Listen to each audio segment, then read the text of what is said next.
It began like a love story.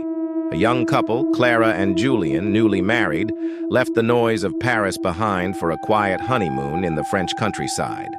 Julian wanted to show her the house where he had spent his childhood, an old stone villa hidden at the end of Rue des Roses. The house looked like it belonged in another century, wrapped in vines and overgrown roses that bloomed even in the cold of October. To Clara, it was perfect, isolated, silent, and strangely beautiful. But beneath that beauty, something felt alive. Something was watching. The villagers had stopped walking that road years ago. They said the roses never died because they fed on love and on loss. That first evening, the couple walked through the empty rooms. Faded portraits stared from the walls.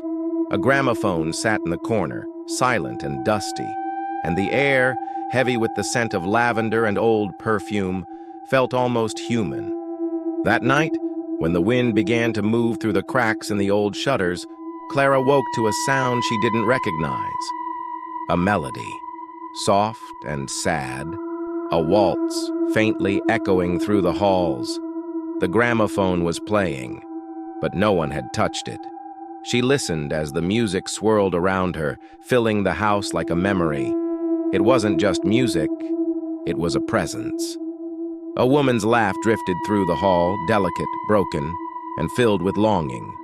In the morning, the roses outside had changed. Where there had been buds, there were now hundreds of blood-red blooms.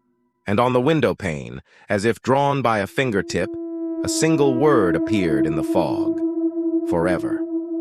The days that followed were a blur of strange beauty and unspoken fear. Clara felt the house breathing around her. Sometimes when she walked through the corridors, she caught the faint scent of perfume, the same lavender that clung to Julian's coat.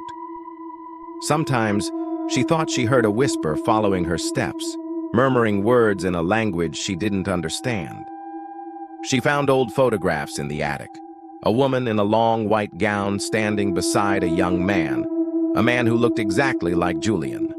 The woman's eyes were alive with something between love and grief. On the back of the photograph, written in faded ink, were the words, "Until death and after." At night, the dreams began. Clara dreamed of the woman in white, walking among the roses, her hands stained red, her face hidden behind a veil of petals. In those dreams, the woman would turn slowly, and beneath the veil, it was Clara's own face. The longer they stayed, the weaker she became. She could feel something inside the house feeding on her warmth, on her love.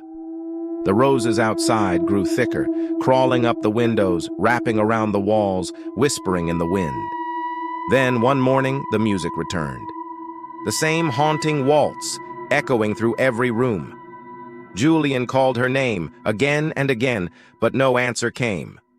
When he finally found her, she was standing in the garden, still, silent, and pale as the moon. The roses had grown around her feet like roots. Her eyes were open but empty, her lips curved in a faint, eternal smile. And in that moment, the roses bloomed brighter than ever before. Julian tried to pull her free, but the vines only tightened. The thorns dug deep into his hands, drawing blood. The music swelled, and the air filled with the smell of roses and decay.